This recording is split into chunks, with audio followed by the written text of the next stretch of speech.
Itangiriro igice cya 9.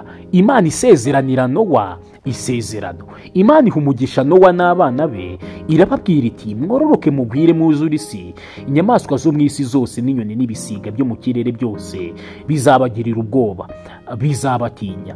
Murabihawe byo n'ibyuzuye ku butaka byose n'amafi yo mu nyanja yose, ibyigenza byose bifite ubugingo bizaba ibyo kurya byanyu.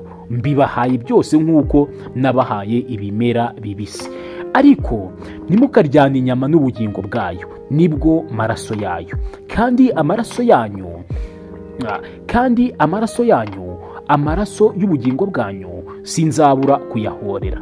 Nzayahorera inyamaswa zose, kandi umuntu nawe nzamuhorera ubugingo bw'umuntu, nzabuhorera undi muntu wese. Uvushije amaraso y'umuntu, amaraso ye azavushwa n'abantu, kuko Imana yaremye umuntu afite ishusho yayo. Namwe mwororoke mugwire, mubyarire cyane mu isi, mugwiremo.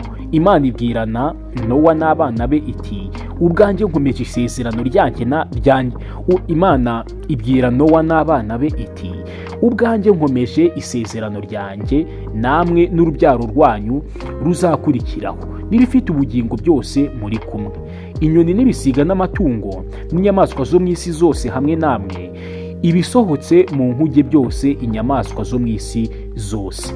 Ndakomeza isezerano ryanjye namwe.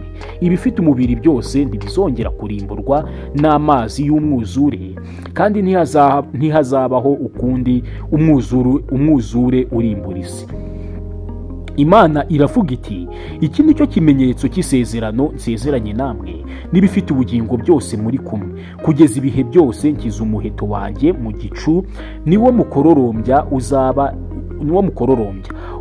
uzaba ikimenyetso cy'isezerano ryanjye n'isi. Nuko ubwo nzajya nzana igicu hejuru y'isi, umukororombya uzabonekera muri cyo. Nanjye nzajya nibuka isezerano riri hagati yanjye namwe n'ibibaho bifite umubiri byose. Amazi ntakongere kuba umwuzure urimbura ibifite umubiri byose. Umukororombya uzaba mu gicu, nanjye nzajya mureba kugira ngo nibuke isezerano rihoraho ry'Imana n'ibibaho bifite umubiri byose biri mu isi. Imana ibwira Nowa iti icyo ni cyo kimenyetso cy'isezerano nakomeje riri hagati yanjye n'ibifite umubiri byose biri mu isi. Bene Nowa basohotse mu nkuge ni Shemu na Hamu na Yafeti. Hamu ni se wa Kanani. Abo uko ari batatu nibo Nowa yabyaye, ari bo bakomotsweho n'abakwiriye mu isi yose. Nowa atangira guhinga ubutaka, ateramo uruzabibu, anywa vino yarwo, arasinda, yambarira ubusa mu ihema rye. Hamu se wa Kanani abona se yambaye ubusa, abibwira bene se bari hanze, Shemu na Yafeti.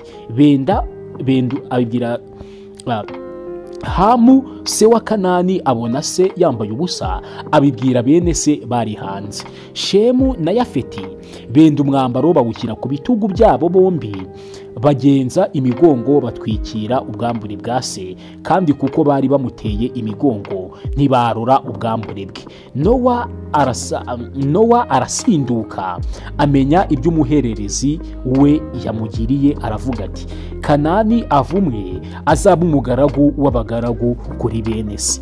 Kandi ati Uwiteka himbazwe, niwe Mana ya Shemu, Kanani abe umugaragu we. Imana yagure Yafeti abe mu mahema ya Shemu, Kanani abe umugaragu we. Hanyuma ya wa mwuzure, Nowa amara imyaka 350. Iminsi yose Nowa yaramye ni imyaka 950, arapfa. Icyo ni igice cya 9 Itangiriro.